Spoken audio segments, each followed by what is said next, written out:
termin e-sports itu dilahirkan dari Korea.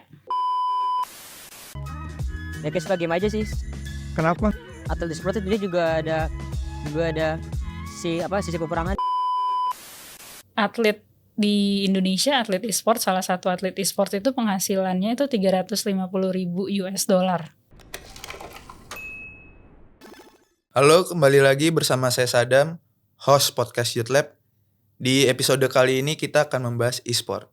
Sudah hadir bersama saya seorang profesional di bidang olahraga dari Komite Olimpiade Indonesia, lulusan Sport Management dari Seoul National University, dan sudah banyak berkecimpung di event olahraga, salah satunya Asian Games. Penasaran siapa? Yuk simak Youth Lab Reimagine Generation.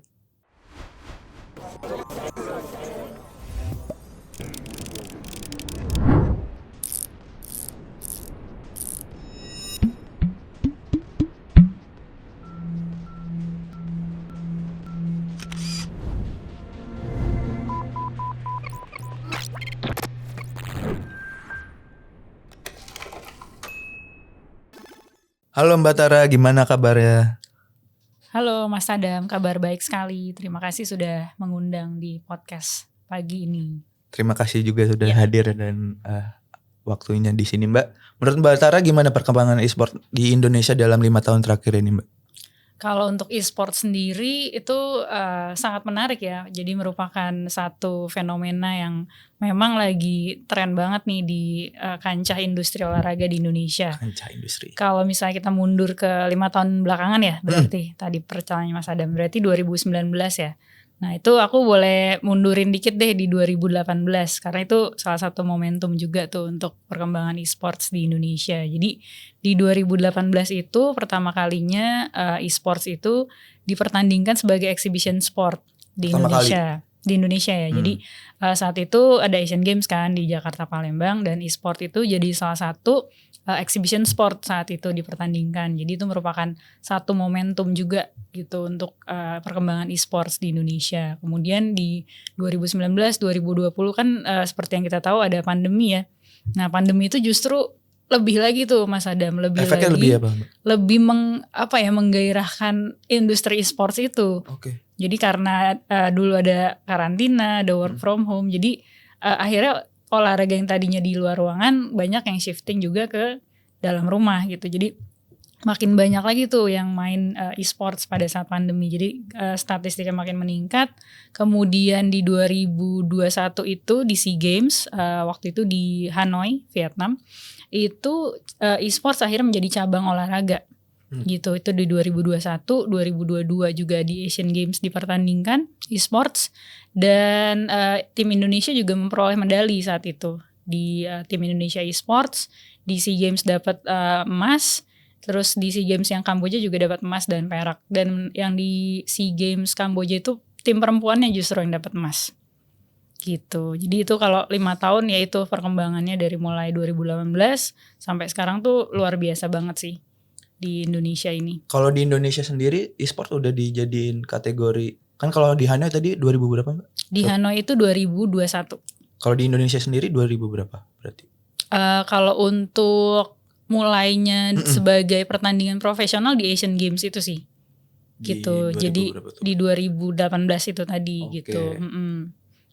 Nah kebetulan kita ada riset nih Mbak, si Youth Lab nemuin kalau Maret 2024 itu sekitar 3.500 yang mention tentang kompetisi e-sport di sosmed.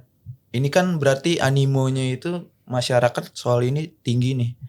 Nah, menurut Mbak Tara sendiri faktornya apa sih yang bikin animo ini jadi kayak sampai sekarang gitu? Nah, kalau misalnya di 2024 Maret ya, jadi ya itu tadi karena itu mulai eskalasinya dari 5 tahun ke belakang. Dan kebetulan e-sports ini kan makin diakui juga di ranah internasional. Jadi di akhir 2023 itu sempat ada yang namanya Olympic e-sports week tuh. Jadi itu event ibaratnya kayak e-sports tapi olimpiadenya gitu. Cuman dia beda tuh dari olimpiade yang kita kenal sekarang. Jadi ada e-sports Olympic week dan itu tuh dimainkan 10 atau 11 cabang olahraga tapi virtual. Jadi e-sport. Nah itu tuh menurut aku pengaruh juga nih nanti di dalam geliatnya di Indonesia, karena waktu itu banyak banget yang ngomongin tuh, aku inget banget di sosmed, di YouTube itu hasil dari si e-sports week itu sampai di awal 2024 2024 itu. Jadi makin banyak tuh mention-mentionnya gitu. Dan terutama ada banyak yang sekarang yang gamers bikin content creator kan. Jadi itu juga menambah semaraknya geliat e-sports secara digital juga sih. Gitu menurutku Mas Adam. Jadi makin kesini trennya makin tinggi gitu ya Mbak? Betul. Oke, melihat banyak turnamen e-sport bahkan sampai skala internasional yang tadi Mbak Tara bilang, gimana sejarah e-sport ini diakui di komunitas olahraga internasional gitu Mbak? Nah kalau untuk sejarah sampai diakui di komunitas internasional itu juga merupakan sejarah yang bukan cukup panjang sih, tapi menariknya tuh kita tahu gaming sebenarnya udah lama, dari mulai kita kecil kali ya, dari tahun 90-an tuh udah mulai main konsol ya. Waktu itu ada SNES, ada Super Nintendo, ada Sega kayak gitu kan.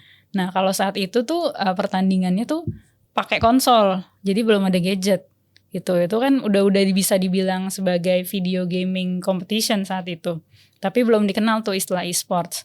Nah itu mulai masuk ke era 2017 atau 2000 awal-awal pertengahan 2000-an itu mulai dikenal handphone yang kayak Samsung itu kan udah mulai masuk tuh, Samsung yang tipe S, tipe Note. Nah itu kan udah mulai masuk tuh gaming dari game publisher. Nah itu tuh mulai salah satu momentumnya juga. Dan yang paling berpengaruh itu kebetulan saya juga waktu itu sempat melihat fenomena e-sports di Korea ya, karena sempat kuliah di sana. Justru termin e-sports itu dilahirkan dari Korea. Oh, terminnya dari Korea malah? Iya, e-sports itu. Jadi headquarters e-sport internasional itu IESF, International E-Sport Federation, itu adanya di Korea. Gitu. Pertama kali itu di tahun 2020-an gitu, 2021 gitu. Nah, oke. Kan e-sport kan sekarang jadi kayak atlet gitu ya Mbak.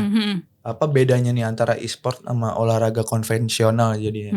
Baik dari segi fisik maupun mental gitu Mbak. Kalau misalnya itu kan kelihatan ya, maksudnya secara kasat kita udah bisa lihat lah, kalau olahraga konvensional pasti yang melibatkan fisik gitu, fisik. Dan kalau e-sports pasti lebih kepada gadget atau virtual gitu. Dan yang pasti pembedaannya ya dari motorik ya. Jadi walaupun motorik mungkin ibaratnya olahraga jempol gitu, yang salah e-sport. Kalau olahraga yang konvensional mungkin melibatkan koordinasi motorik otot terus kaki seperti itu. Jadi dari itunya udah bisa sebuah pembedaan. Lalu kan kalau e-sport ini sampai sekarang Mas Adam masih menjadi masih menjadi perbincangan yang panjang, apakah e-sports itu olahraga atau bukan gitu. Ya saya juga masih bertanya kok kenapa jadi akademisi olahraga di sampai saat ini tuh masih memperdebatkan sih e-sport itu sebenarnya olahraga atau bukan sih, kayak gitu. Jadi ada yang bilang e-sports tuh mind sport, jadi mind sport lebih kepada berpikir, lebih kepada strategik kayak gitu. Nah, berpikir dan strategik. Berarti proses latihannya mereka tuh yang harus disiapin oleh artis e-sport itu apa Mbak? Kalau proses latihan itu berarti mungkin dari pertama kali kalau dia kalau dia tertarik menjadi atlet e-sport. Yang pasti kan itu proses yang tidak singkat, hampir sama lah semua atlet juga prosesnya nggak mungkin singkat gitu. Jadi biasanya kalau untuk menjadi seorang atlet profesional itu kan dia mulai dulu dari komunitas lokalnya gitu. Jadi dia bergabung ke dalam tim komunitas lokal.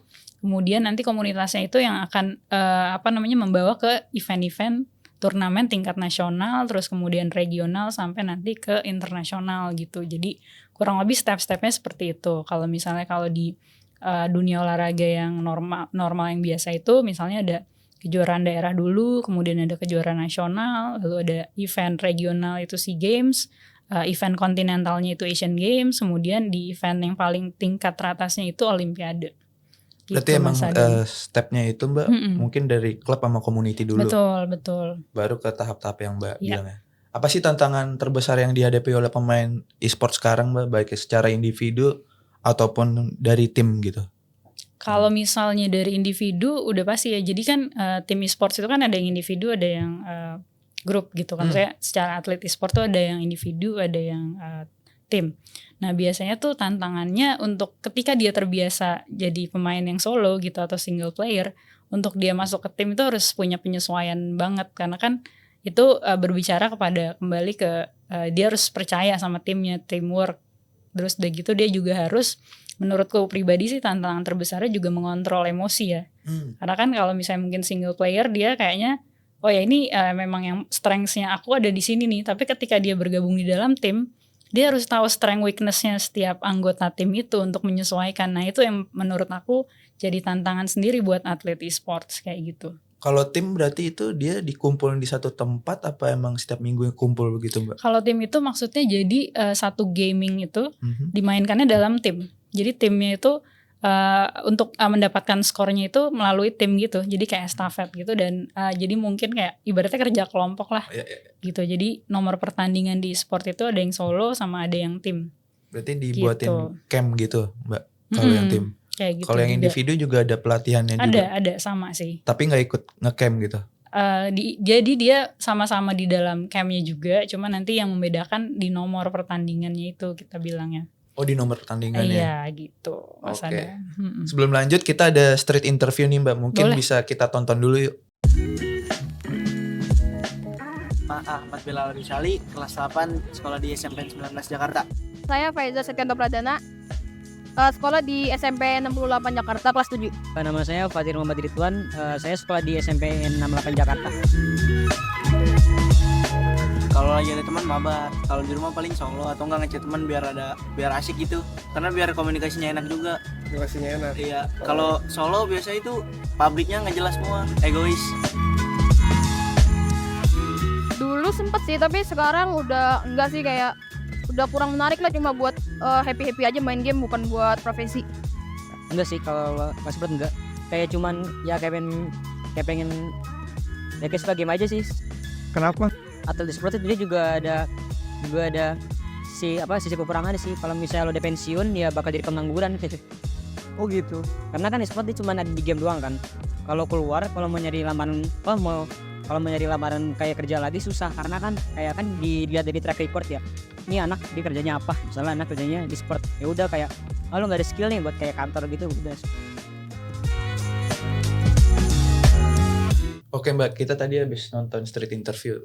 Kebanyakan anak muda tuh kayak pinginnya mabar atau solo, terus kayak hanya cuman sebagai untuk senang-senang doang, gak sebagai profesi. Itu tanggapannya gimana Mbak dari video tersebut?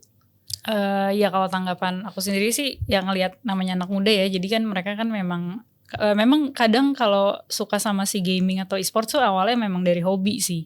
Tapi ketika dia memutuskan untuk kayaknya memang aku passion banget nih di sports ini dan pengen jadikan itu sebagai profesional ininya dia ya, professional purpose menjadi atlet gitu. Nah itu baru dia akan memasuki tahapan berikutnya, itu komitmen. Tapi ketika itu hanya sebagai hobi, ya udah sebagai gaming aja. Kayak aku sendiri ya main gaming casually gitu di handphone gitu. Dulunya juga main di konsol seperti itu.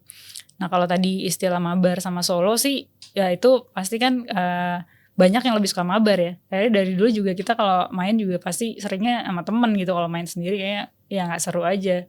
Nah, jadi kalau mabar tuh mungkin juga yang bisa bikin create komunitas juga dari situ sih, dari mabar itu. Dan sekarang tren mabar udah luar biasa banget kalau lihat apa mainannya mabar Mobile Legend atau apa kayak gitu. Di mana-mana mabar sih Mbak ya sekarang. Nongkrong di kafe mabar gitu kan. Ya. Kayak gitu seru sih tapi. Nah gimana nih Mbak dari tahapan si akademisi itu, misalkan ngerespon siswanya nih yang emang ada talenta di e-sport, yang suka main game gitu. Nah sekarang Mas Adam, karena memang e-sports itu sudah mulai diakui secara internasional, akhirnya itu institusi, aku belum bilang semuanya, tapi sebagian peranan institusi justru mendukung akhirnya. Kalau yang kita tahu kan dulu mungkin sekolah sangat against ngapain sih main game mulu, nggak usah sekolah, mungkin orang tua gitu ya. Nah tapi kalau sekarang itu bahkan sudah ada yang namanya Garudaku Academy. Dia tuh adalah akademi yang dimiliki oleh pengurus besar e-sports seluruh Indonesia, jadi PBSI namanya. Nah si Garudaku Academy ini tujuannya itu menciptakan ekosistem yang positif untuk e-sports di Indonesia. salah satu yang mereka kerjakan itu adalah melakukan advokasi ke banyak universitas untuk bisa memberikan beasiswa kepada atlet e-sports. Itu beasiswanya 100%. 100% full scholarship, dan saat ini sudah ada hampir 10 universitas yang bekerja sama dengan sports federation resmi dari e-sports itu. Jadi justru mengencourage anak-anak yang mungkin galau ya, misalnya mau jadi apa nih, cuman main game jadi atlet e-sports gitu, setelah itu mau apa gitu. Tapi sekarang udah dibukakan jalan nih sama jalur pendidikan itu tadi untuk bisa diberikan beasiswa gitu. Ketika dia berprestasi itu juga kan nama kampusnya juga jadi naik juga tuh Mas Adam gitu. Jadi win-win solution lah ya. Iya betul, jadi ada win-win solution dari akademis sama si talenta-talenta siswa ini. Nah menurut Mbak sendiri potensi karir profesional dalam dunia e-sport kedepannya akan seperti apa? Apakah menguntungkan apa tidak sih Mbak? Itu kembali ke individunya lagi ya. Jadi kalau misalnya memang dia tekun dan passion di sports ya pastinya akan banyak memperoleh keuntungan juga sih kalau memang itu mau diseriusin menjadi karir. Bisa jadi BA juga gitu ya. Betul. Dan salah satunya kalau Mas Adam mau tahu, atlet di Indonesia, atlet e-sport, salah satu atlet e-sport itu penghasilannya itu $350,000. Pokoknya total pendapatannya dia itu atlet e-sports yang nomor 1 sekarang yang ada di Indonesia. Wow, gokil. Iya, jadi itu salah satu yang ya memang luar biasa sih. Industri ini tuh memang lagi ngeliatnya lagi luar biasa banget gitu. Emang gimana sih Mbak langkah awal untuk bisa menjadi e-sport yang profesional? Ya kalau untuk menjadi atlet e-sport profesional tentunya yang pasti dia harus tahu skillnya dia dulu ya. Jadi dia memang menyadari kalau dia punya skill di situ dan dia memang ingin nih tekun sama skillnya itu. Dan pertama-tama sih langkah awalnya yang pasti join komunitas itu tadi yang sempat aku ceritain juga, join komunitas. Nah nanti dari komunitas itulah yang bisa masuk ke tim nih, tim yang kan banyak tuh, tim liga itu kan banyak. Dan liga yang tadi Garuda Aku Academy itu dia punya liga-liga juga tuh Mas Adam. Jadi ada liga di sekolah, liga ekskul, liga mahasiswa. Nah mulailah dari situ, mulai dari liga lokal, nanti dari liga lokal itu mulai banyak turnamen-turnamen dari tingkat nasional tuh diikutin.